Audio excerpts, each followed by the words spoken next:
All right, everybody, thanks for joining us. We're going to run through the wide receivers today.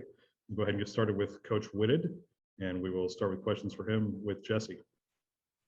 Alvis, what specifically do you feel like Danny and Kendrick need to do to elevate their game this season and lead the wide receiver group? I just think they need to continue to believe in themselves. They've made great strides, in a COVID year, and just continue to be confident, really in their abilities. They've played a lot of ball here. They've earned a lot of respect of their teammates. Just go out there and play and let their play speak for themselves. They got to continue to be consistent and available, which, we've had some injuries earlier on in spring, but when they're on the field, they're special. And I'm excited to have all those guys back, all those seniors back, because they do bring a good bit of expertise and experience to our young group. And it's been good. Go to Colton.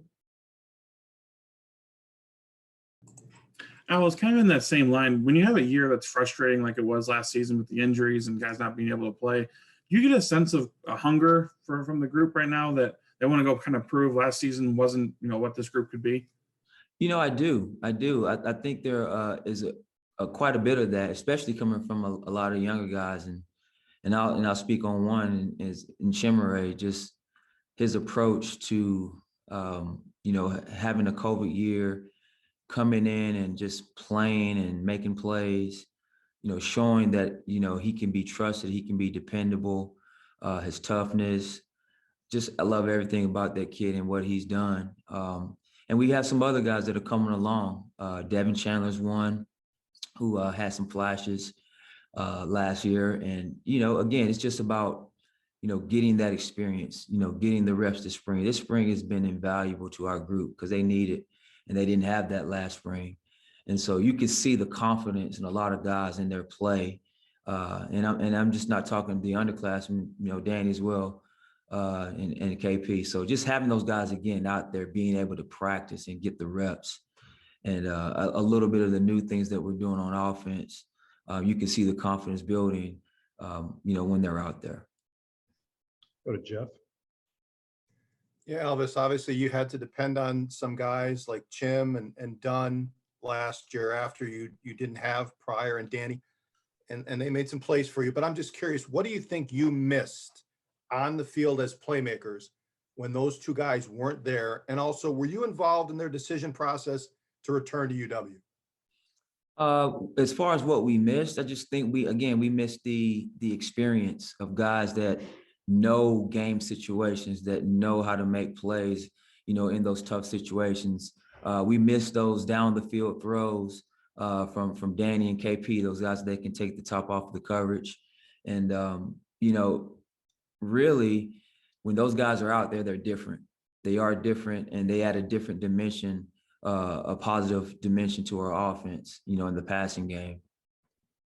And just as far as, where we're going now, again, the trajectory these guys are going on right now, I think it's where we need to be. We just got to continue to keep the competition going in our room. And guys are doing some great things.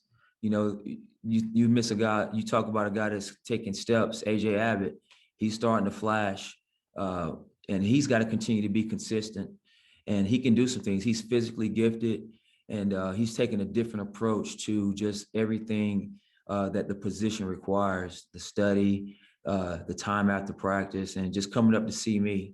So there's a lot of positive things that are going on right now behind the scenes. And again, we just got to continue to stay on course with that.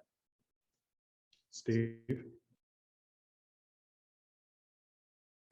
Regarding Kendrick and Danny, just how important is this offseason kind of for them, just in terms of shaking off the rust from their injuries and having so much time unexpected off last fall? How big is this offseason for them? I think it's huge. I really do. Again, just because now you're getting back on the horse, now you're getting that muscle memory, you're building that muscle memory of, just running different routes, learning the type of things that we want to implement, the new things that we want to implement, and just getting back into playing football, really, to be quite honest. And I think with repetition comes confidence. and just to be confident and, being in those tough situations, going against our defense every day, I think is invaluable because we get some of the hardest looks that we'll see. And I think going against our guys, it just makes us better. And so just to get the rust off, like you said, get back on the field, trusting your technique, doing the things necessary for us to, continue to build on what we're trying to get going for this upcoming season. Jake?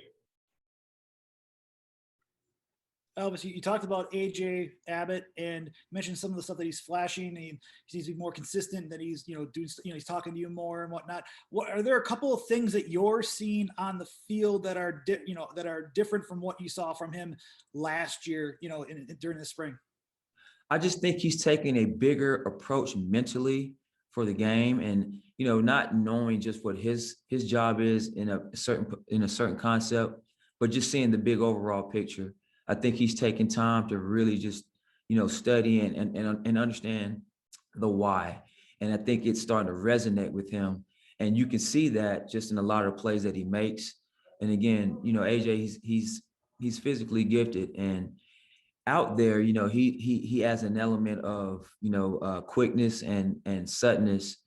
And he does have some good long speed. So he's just got to continue to stay on that same course and really not get satisfied with just being where he is now, but to just continue to take steps every day, find ways to get better 1% every day. Back to Jesse. Alvis, in years past at Wisconsin, you couldn't always necessarily say there were 5 or 6 wide receivers that could make an impact each season. It appears you have that much potential based on the spring. Do you have a number in mind of how many you would like to play, and can you envision using 5 or 6 wide receivers in a season that can contribute? Hey, if it was a perfect world, I'd use them all. But obviously, we are a pro style multiple offense. We have great players, at the tight end position. We have great backs. So there's only so many balls that can go around. We're just gonna try to put the best product that we can on the field in regards to, guys that do it consistently, that do it, the way we want it done. And I think that we have a room full of guys that potentially, in situations, and again, football is a very situational game, to where we can have maybe 3-4 guys on the field at a time. I think it's, for us to continue to push the envelope as a position group and really try to help make each other better. I think if we continue to, produce that competition within a room, it could be really something really special. Back to Colton. Alvis, as a coach, you kind of got thrown into a tough situation last year where you get hired and then spring practices get canceled and you get to the fall and you're just trying to prepare for games. Is there things that you're able to really detail more or get really deeper into the weeds here in spring now that you've got more time and you've got a little bit more of a stable situation? Absolutely. Everything from, to the basics of a route, the stem, the release, the break point, just all those little things come into balance, just the standard operating procedure of what we need to do, at the line of scrimmage, recognizing defensive recognition, and how it plays a part in, our route adjustment and really the big picture. I think all those things have been great, experience for these guys to see. And then when we meet to make the corrections, and then to see those guys apply those corrections in those situations, it's been really, really good. And we just got to continue to stay on that track and not get complacent, but find ways to get better every day. All right, we'll wrap things up for Alvis with one more from Jeff. Yeah, Elvis, we're going to get a chance to talk to Danny and KP about their decisions to come back this year to UW. I'm just curious, did they seek out advice from you? Did you share anything with them, especially considering you've coached their position in the NFL? Well, in our conversation in the past, the one thing I think what gave them confidence to come back was knowing that I was going to be here and that I wasn't going anywhere. And I think that they believed enough in me to give me a chance so that we can actually see each other through a full season, through a full off season, and actually help each other get to where we want to get to and help us all accomplish our goals. And, you know, I so badly want to first of all win the West and get to the show, get to the Big Ten championship. You know, I think we have the tools to get there, but it's going to be a daily process. And I'm thankful for all those guys that are coming back because they do believe in UW, and they do believe that we have what it takes to get to where we ultimately want to go. So I'm excited for those guys. I really am. All right. Thanks, Coach. Appreciate your time. You got it. Thank you. Thanks, guys.